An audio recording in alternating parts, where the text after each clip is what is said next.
ano, yung mga meaning ko na tulad ko, kapag napanood ko nila, kanila, magtatanim na rin sila. Hopefully po.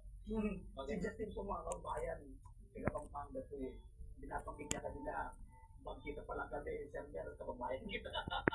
Masipag, no? Justin, ano ba bang planong mag-expand ito, di ba? Yes. Sa ngayon, nasa craft key method ka pa lang, Yes. araw-araw. Ano na, NFT ka na. Yes, sir. Yes, so, Hopefully, sir. Kailan ang greenhouse na natin ngayon? Sa ngayon po, sir, backyard lang po siya. Yes. Ang greenhouse pa lang po. Yes. Nasa 32 packs po yung nandyan namin. Mm. So almost more or less 500 cups ang napuproduce po namin. Yun na, 500 cups, ha? Yes. Okay? Sa mga gustong magsimula nito, Justin, ano? Magkano ba pwedeng kapital na natin lang ilabas para makapag-set up ng tulad ng ginagawa ko? Yes, sir. Na-craft ito.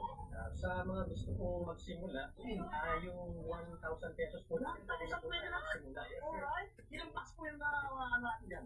Meron na po tayong 2 box. Dalawang box, alright. Sa lahat po ng mga nutrient solution na kailangan po natin hanggang magamit po ng ating halaman ng ma-harvest. Nandito Yes. po lahat. Nung kung nagsimula ka rin sa 1,000, Justin, unti-unti ko pinalaki. Ngayon, gano'n makakalawang itong ating greenhouse na to? Hindi ko sabihin, kapag sinunod mo, magkano ang laki niya?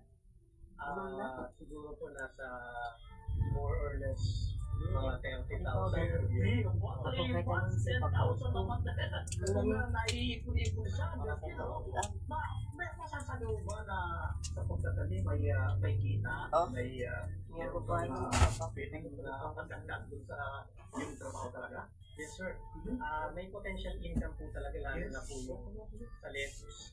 Considered high value crops po talaga. Yes. Hindi po siya usually itinatanim sa mga backyard ng mga bahay-bahay. So, pili lang po dahil medyo maselan po talaga yung pagtatanim po ng lettuce. Yes. Unlike po sa ibang mga gulay na pwede nating itanim din sa lupa. Yes. Walang greenhouse, okay lang po. Pero yung lettuce, medyo ano po talaga, maselan siya dahil yung mismo dahon po yung ating ibinibenta. Yes. Yung kinakain po. Saka kagandaan itong pamamara ito, Justin, no? Sustainability. Yes. Diba? Pag meron kang customer, pag kukuha ka yung linggo nito, may makukuha pa sa susunod. Yes. Kasi sa conventional, isang araw din sa niya eh.